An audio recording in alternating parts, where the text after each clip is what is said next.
We've got a great guest here today. He's a professor of classics and letters, and he's also the senior vice president and provost at the University of Oklahoma.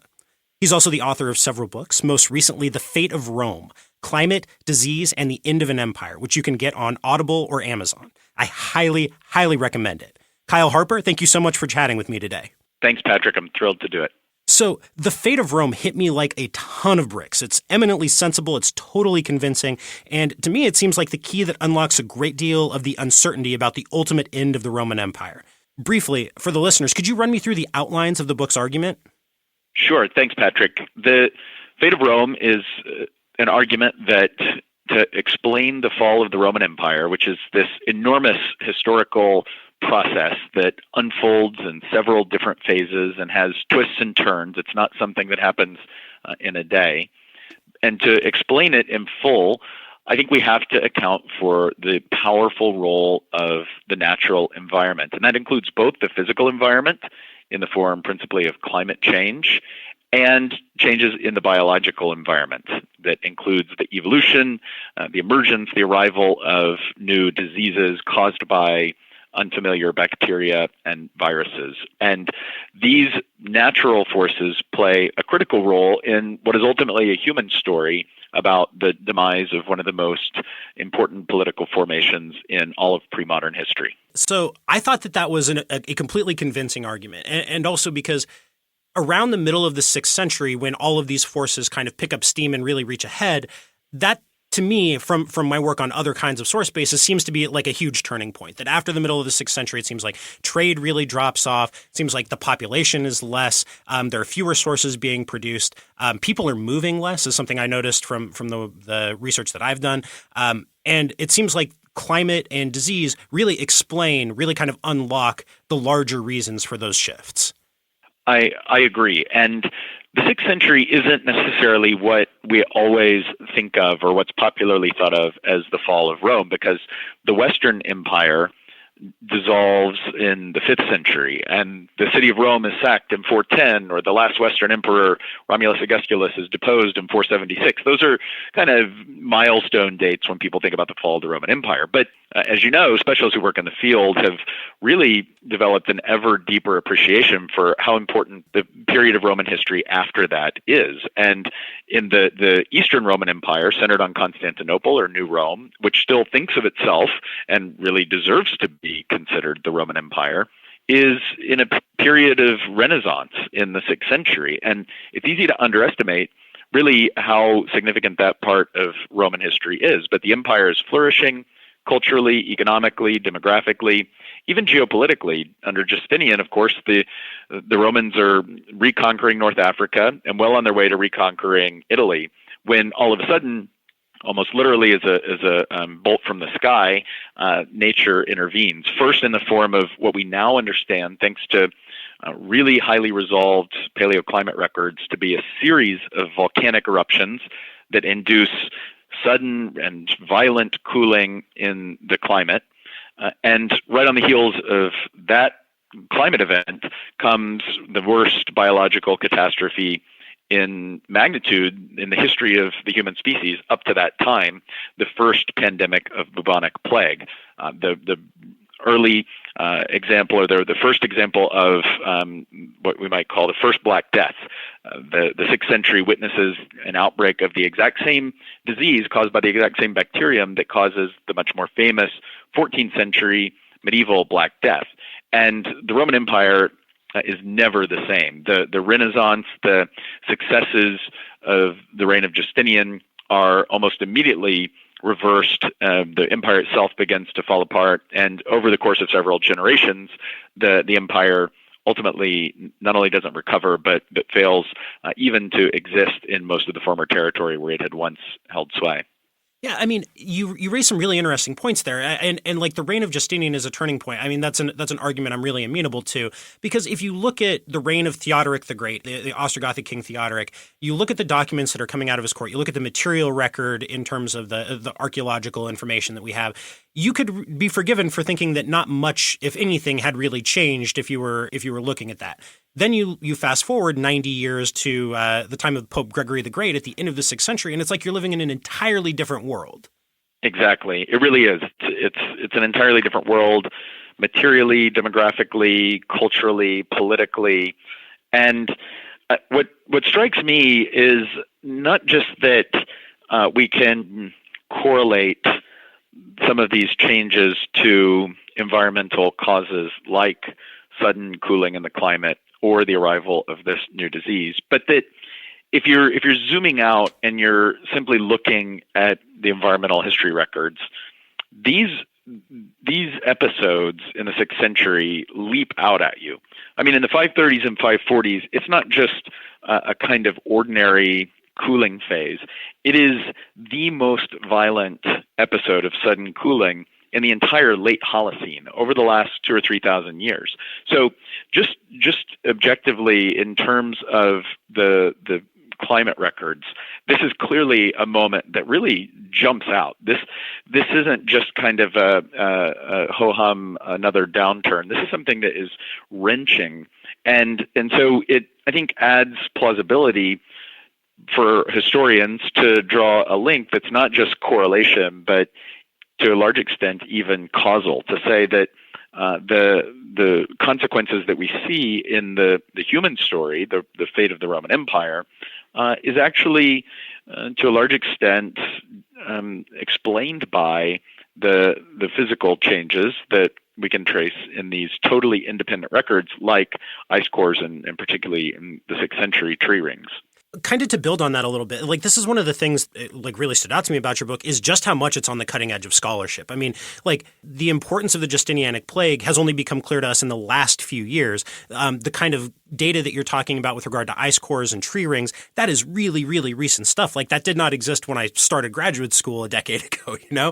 I mean, so how has our knowledge of these things changed? I mean, is this a book that you could only be writing in 2015, 2016, 2017? I absolutely think that this isn't a book that could have been written 5 years ago, and the bad news is that it'll be out of date in 4 or 5 years. But that's also the good news, because we're learning so much so fast. And I thought it was a good time to try and summarize what we've learned and what historians can say that we couldn't say before. And the paleoclimate evidence has been mounting for 20 years, and just in the last few years, though, we've come to have a much clearer resolution of our focus of what the Roman climate was like. And I think the next few years promise even greater insights.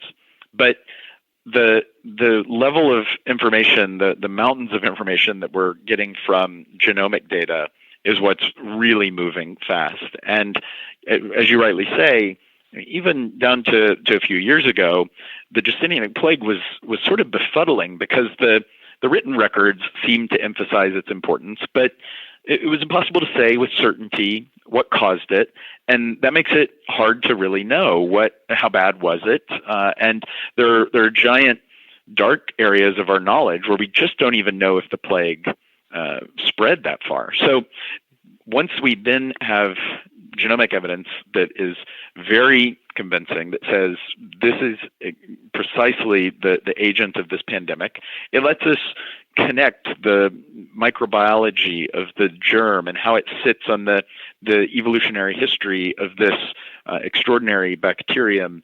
It also lets us find evidence from places where we thought we would never know if the plague had reached. One of the really big questions for historians was, how bad was the Justinianic plague? And we could easily believe that it was terrible in Constantinople. That's where our written sources are looking. That's what they're describing is its devastation in the capital. But now we have physical evidence for the plague in the form of its genome, discovered from what amount to really small villages in southern Germany. And the fact that the plague has been found there in the 6th century is of just enormous consequence. It tells us the answer to one of the most important questions that historians had been asking. And it's just something that we didn't know a few years ago, and it changes the entire picture. Yeah, it's hard to overstate, in comparison to the Black Death of the 14th century, how few written sources we have for the Justinianic plague. I mean, it's nowhere close to being the same volume of information. Like, you can track the spread of the plague in the 14th century, day by day, week by week, village to village. You can track it in very great detail, and scholars have. With the Justinianic plague, we don't have nearly the kind of information that would allow us to do something like that. But as you point out, we're getting the kinds of information that now from other bodies of evidence, from genomes, from mass graves, to be able to say a lot more about it, right? Exactly. The amount of written evidence that we have for the Justinianic plague is minuscule in comparison to what we have for the 14th century Black Death. Now, at the same time, the eyewitness accounts of the Justinianic plague that we have, while they're very few in number, they're amazing. They're rich. They're just unsettling. They're remarkable testimonies. I think of Procopius and John of Ephesus in particular. But when you compare what we have for the 6th century to the 14th century, it's orders of magnitude smaller. And so the genomic evidence helps fill in pictures where we have a level of just basic ignorance about what happened. That's not the case in the 14th century, where we have a much richer literary and documentary record. Now, the genomic evidence of the sort that I'm talking about for the Justinianic plague has also been found for the Black Death. And in fact, that the picture of the Black Death is becoming richer in parallel for exactly these same kinds of reasons. And the ability to combine the traditional source material that historians use, like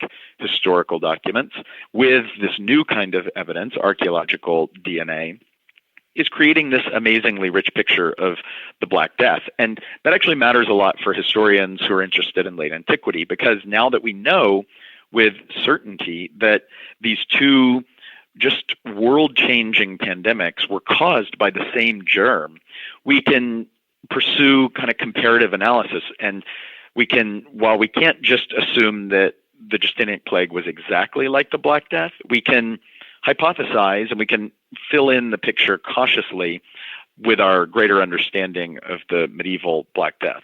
Yeah, well, with a larger sample of human remains to work from, you can talk about the extent to which population health, like broader population health, plays a role in the virulence of the plague. Like, were these populations healthy or sick to start with, and does that make populations more vulnerable to a pandemic?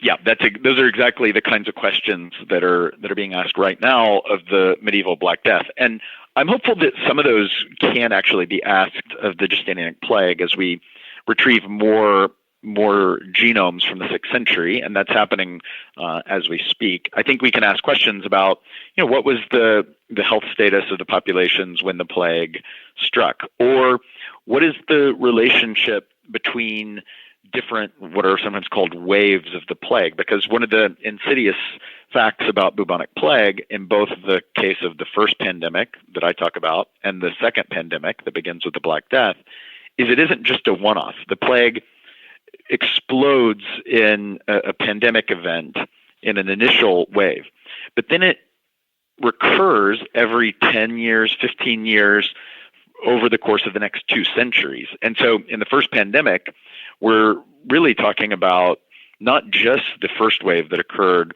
in the 541 to 543, but we're talking about 2 centuries of events where the plague will flare up and strike again. And the archaeological genomes are going to be very important for helping us understand, how did the plague recur like that? Was it the same line, or was it reintroduced from without? Did it mutate? Did its genome change in significant ways, and so on? So there's so many questions that we're going to be able to answer in 5 years that we can't answer today. Yeah, that's a big one to bear in mind, because if we're talking about there being a demographic transition that goes along with the end of the Roman Empire, even the Roman world, if you want to put it in those terms, this drastically decreased population is a big part of that. And it's not just like, normally what happens after a wave of disease is the population rebounds fairly quickly, even if there's mass mortality. That doesn't happen with these outbreaks of bubonic plague. Like, the population in Europe after the Black Death doesn't really start to rebound until for 120, 150 years afterwards, depending on exactly where you're looking. So the fact, after the Justinianic plague, if this drastically decreased population is one of the hallmarks of a shift to a new era, that recurrence of plague is a big reason why. Is that correct? Exactly. I think that there was probably something like 2 centuries of relative demographic stagnation. And as you say, these ancient societies are resilient. And, even in the absence of these giant pandemic disease events, they live in an unhealthy environment, and life expectancy is low, and they always have to endure and find ways to survive amidst very challenging health environments. And the pandemic events like the plague are just a challenge on a much bigger scale, and they try and pick up and rebound. But the magnitude of these events is so enormous that the rebound is relatively slow in comparison with the shock of mortality that can unravel over the course of a year or two in these plague events. And then just when the society is maybe starting to recover a little bit, to experience another wave or another outbreak of the plague makes it that much harder for the society to recover from the first shock. So it's not just the initial wave, but it's that chain explosion over the course of 2 centuries that helps depress the population over such a long period of time. So shifting gears just a little bit, I mean, there's a lot that I love about this book, but my favorite piece is that it's predicated on the idea of a Roman Empire and a Roman world that's bound together by movement, by the movement of goods and the movement of people. So how does that kind of world create the circumstances for disease to spread? And how is a world like that vulnerable to climatic shifts? Well, the version of the Roman Empire that I try and describe is one in which the Romans achieve a certain amount of development, of social and economic development that I think is significant. And I don't think that pre-modern development down to the Industrial Revolution is simply kind of one flat line around subsistence. I think there are waves of growth and complexity and development. And then there are waves of regression and disintegration. And the Roman Empire is this huge wave of development, and it's not built on fossil fuels, but it's built first and foremost on trade, on commercial exchange. And that means both internally inside the empire, where trade flourishes and permits the development of urbanization, exchange between cities, exchange between the city and the countryside.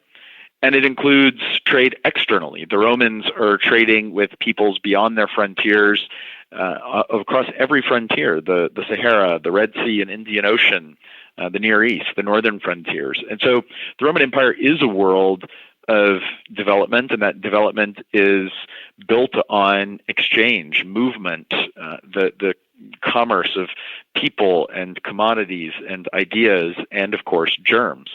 The movement across borders, the movement within the empire, facilitates the transmission of microscopic pathogens that the Romans are transmitting or carrying further and faster than had ever been possible before. So the movement of germs is a part of a wider pattern of movement and exchange that is really integral to what the Roman Empire is. Yeah, this is something that I've really tried to emphasize over the course of doing my podcast, is that the Roman world has to be understood as a place where goods and people moved, where you could bring together, that you could find pottery from North Africa in Britain, that you could find goods imported from India in Spain or in Gaul, this was the baseline thing that tied the whole Roman Empire together, was this constant movement. And so that's a source of strength, but something like that is also vulnerable to climatic shifts, right?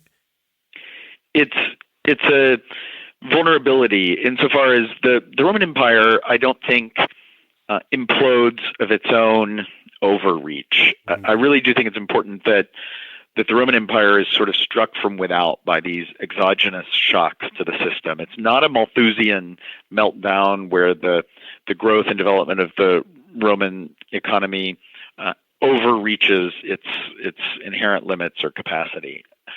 But the very fact that the Romans have built this highly complex system that depends on so many internally intricate parts does make it vulnerable. And so when it falls apart, it falls really hard, and it causes really deep structural changes in the basic way of life and what people consume and how they live and who they interact with. And so I think that the development of the Roman Empire is important as a factor of, as you put it, vulnerability. It's a fragile system that ultimately succumbs to these really massive exogenous shocks.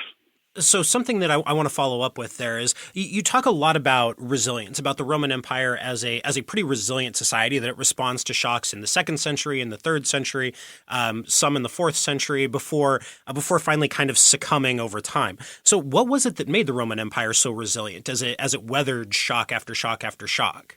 Right. I try to emphasize in particular the resilience of Roman society and the Roman economy in the face of climatic turbulence, because that's something that the Romans are able to deal with.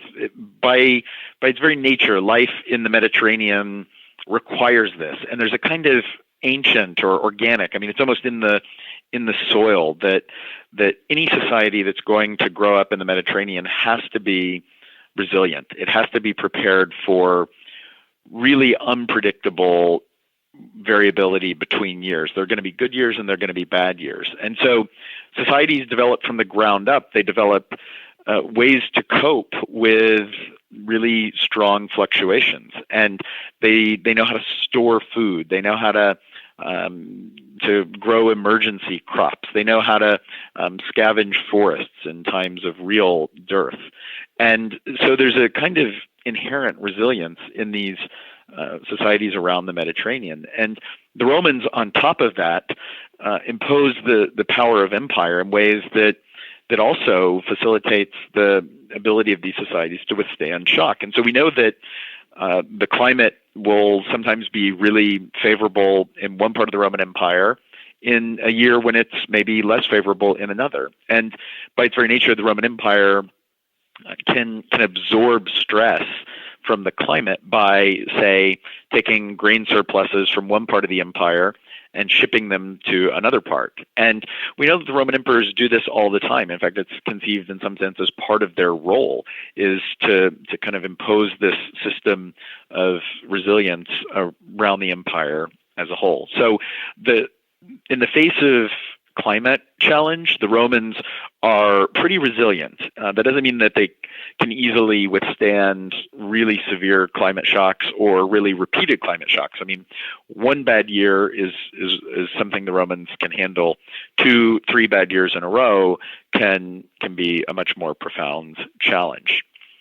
But I, on the flip side, would argue that the ancient societies like those of the Roman Empire really struggle in the face of demographic shocks. And even though there's always a background of a very heavy disease burden, as I mentioned, life expectancy is low and life is hard. And to respond to that, ancient societies have very high fertility rates. And so it's really the only answer in that kind of society to high mortality is to have very high fertility. That means that women have to marry very young. They have to have lots of children. They have to get remarried if their husband dies in order for the population to replace itself. And simply to sustain itself at the same level, given its mortality rates, the average Roman woman surviving to menopause probably had to bear over 6 children. And so to experience demographic growth or to rebound from sudden mortality crisis like a plague is actually really hard. And so when you combine that kind of shock with other challenges, say geopolitical challenges like new enemies across the frontier, it really is a struggle for the empire to endure that kind of shock. When you throw in climate shock, demographic shock, and geopolitical challenge, it's a recipe for disaster. What you just said right there, the combination of different shocks, to me, helps to explain why the crisis of the 3rd century, which is something that I've talked about on this show before, why the crisis of the 3rd century was such an actual crisis. Because you have plague, you have a climate that's changing quite a bit in a pretty limited span of time, combined with political difficulties all at once. All 3 of those things were going on more or less simultaneously. Right. And I don't think we should underestimate how important that crisis is in the big picture of Roman history. It really is the first fall of the Roman Empire. The Roman Empire more or less falls apart. And I think what's actually more surprising is that it ever really recovers. I mean, a lot of empires face this kind of challenge and begin to fragment and don't ever really recover in the same terms. And it's amazing that a series of emperors who are very, very different from the old emperors are able to restore the Roman Empire. And they do it under the banner, ideological banner of restoration. Even though they are not like the early Roman emperors, most of whom were wealthy Mediterranean senatorial elites. These are hard, real military men. They're generals who've served in the ranks. They all come from the Danubian frontier. They're a very different kind of person than the early Roman emperors. But they do manage to put it back together. And even though there's profound change, the money system has to be completely renovated. There's profound religious change as Christianity begins to spread like wildfire. They do actually piece back together in political terms the Roman Empire.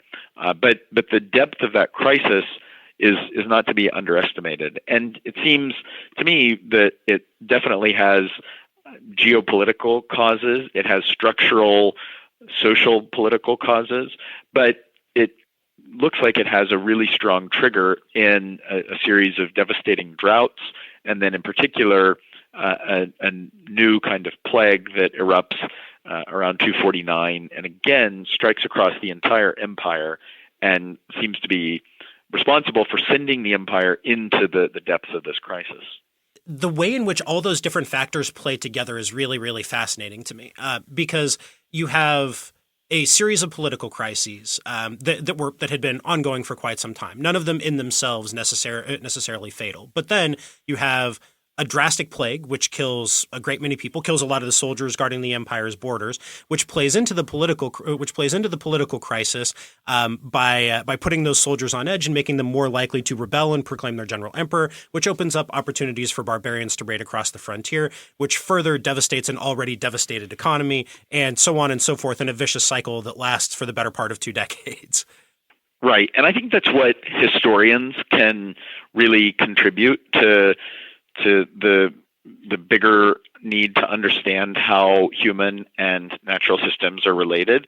You know, there's been a series of very good papers published in the last 4 or 5 years that are published in scientific journals like Nature and that show like the tree ring records that help put into perspective the magnitude of the climate shock. And they'll have the line charts that show the reconstructed temperature changes. And then they'll have little labels that match some of the high points and low points of, say, climate change. And they'll say, this is when the crisis of the 3rd century happened, or this is when the barbarian invasions were, or this is when the Persian wars were. And, they're just correlations. They just show the relationship between a climate fact and a human fact. And I think that's one thing that historians need to build on, but it's what history adds, is to tell the whole story. And the whole story is complex, and it's contingent and unpredictable, and it involves human beings, human choice. And that doesn't mean that one way of explaining the past is better than the other.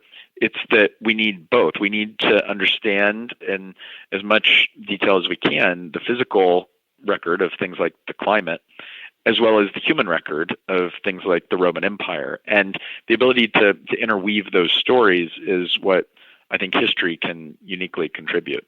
Well, that gets at exactly something that I wanted to ask you about, which is how do we avoid environmental determinism here? How do we avoid saying that, the one thing, the change in the noticeable shift in the climate record at the middle of the 3rd century or in the 530s, how do we avoid taking each of those as the direct cause and try to come to a more nuanced understanding of how these various factors play together?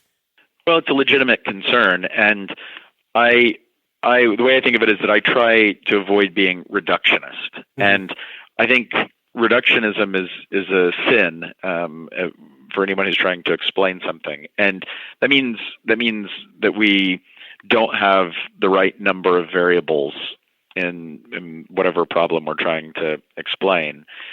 But I'm a little bit of a determinist insofar as I do think it's important not to be afraid to say sometimes there are causal links between a physical or biological cause and a human or social consequence. But usually the kinds of problems that we're interested in explaining, like the fall of the Roman Empire or the failure of a particular state, does require us to have, not in order not to be reductionist, to have enough sense of both the natural variables and the human variables. And a satisfying answer is going to require an adequate account of both how the environment played a role, including a determining role, and how human structures played a role. And there are times when maybe one is a more important force than the other. And in the book, I do think that the fall of the Western Roman Empire is an example where human factors play an enormous role, and probably in some ways even more important than natural causes. Whereas I think the events of the 6th century, like the onset of this little ice age and the arrival of bubonic plague, are an example in history when the power of natural forces is so overwhelming that we shouldn't be shy about attributing an enormous amount of causal agency to the environment. Yeah, I mean, I think at that point it may be helpful to distinguish between the fall of the Roman Empire and the end of something like a Roman world, or a world that was defined by things like that free and easy movement of goods and people across a really wide stretch. Because this was not necessarily a counter argument, but something that came to mind as I was reading this was that the first half of the 5th century, the climate is really pretty good. Right, the end of the 4th century, the beginning of the 5th century, as the Roman Empire is starting to fall apart politically. Its political structures are kind of creaking and grinding. You have a series of child emperors that are either feckless or useless, and the rise of kind of court culture in terms of political decision making at the center, barbarians nibbling at the edges and of the empire. That at that point, there is no clear causation, like link with a climate mechanism or a disease mechanism. It's just these things seem to be falling apart more or less of their own accord. I think that's right. Yeah, I would agree with that. So kind of shifting gears a little bit, one more question I have to ask you as a specialist on this period. Do you think the Roman Empire fell? I'm in the camp that says yes. I think we can recognize, if we mean that politically, that there is a political entity that continues beyond the early 7th century and considers itself the Roman Empire. But I still think we can objectively say that the state that calls itself the Roman Empire from around the middle of the 7th century onward is qualitatively different than the empire that had preceded it. It has a different administrative system. It clearly has a radically different territorial scope. I think we can call it the Byzantine Empire or not, but I'm very comfortable with saying that politically anything worthy of the name Roman Empire has come to an end by the early 7th century. And but when we talk about the fall of the Roman Empire, I think I would want to cast it as something more than just a political story. It's a social and economic transition as well. And it goes back to what I was saying about pre-modern history has these waves of growth and development, and then it has periods of recession and disintegration, loss of complexity. And that's not a moral judgment. It's not an aesthetic judgment.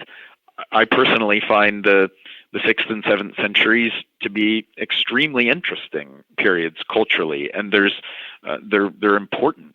They matter in the big picture of the human story. These are some of the most creative periods of Christian history, certainly of Islamic history.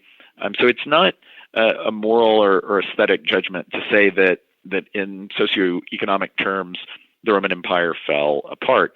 It's I think a material judgment that there was a loss of complexity, there was demographic stagnation, there was a disintegration that I think is worthy of this, simplifying name, the fall of the Roman Empire. The Roman system, as it was at the height of the Roman Empire in the 2nd century, as a demographic system, as an economic system, urbanization, trade, all of these things that made the Roman Empire what it was at its height, are very, very different by, say, 600 or 650. And when I say the fall of the Roman Empire, that's what I'm talking about. That makes a ton of sense. And I mean, it feels like the direction of momentum has kind of shifted because there was a whole generation of historians who would have been very reluctant to say more or less what you just said. And I feel like the ability to come to terms with the material evidence, with the increasing amount of material evidence we have, whether it's of climate, of disease, of just the sheer amount of stuff that we can find. I mean, like there's a great quote that you use in your book from the archaeologist Neil Christie, where he says, people are just so much harder to find on the ground in Italy after about 550. And I think the fact that we can make that judgment now when we couldn't maybe a generation ago, that feels like the root of this shift in outlook. Right. And obviously there was circumstances were different 30, 40 years ago when you still had a conception of late antiquity as a period of decline. And that was meant far too comprehensively, not just decline in terms of population or economic development, but decline in the sense of inferior to the Golden Age or the Classical period. And so the creation of late antiquity as a period of study worthy of study in its own right, as its own cultural expression that shouldn't be judged by relatively arbitrary standards of what was the Golden Age or Classical Age of antiquity, that was necessary. And it opened up the field of late antiquity that has been such an extraordinarily creative and interesting period to study over the last generation. I think now there can be a little bit of a rapprochement between the kind of more negative view of the period that I think has some basis in the qualified senses that I've been defending, with the more sympathetic view that was an intervention against a judgmental age of historiography that existed before the important work of developing the field of late antiquity. Yeah, I mean, it's the difference between making a value judgment about the relative importance or quality of two periods and one that rests on the material evidence at your disposal. I think that's it. Well, so on that note, thank you so much for joining me here today. It was an absolute pleasure to talk with you. To all of the listeners, I highly recommend The Fate of Rome. I think it will change the way that you think about this period and change the way you think about history in general, too. So thank you very much for joining me. Thanks so much. If you like The Fall of Rome, you can binge all episodes ad-free right now by joining Wondery Plus in the Wondery app or on Apple Podcasts. Prime members can listen ad-free on Amazon Music. Before you go, tell us about yourself by filling out a short survey at Wondery.com/survey.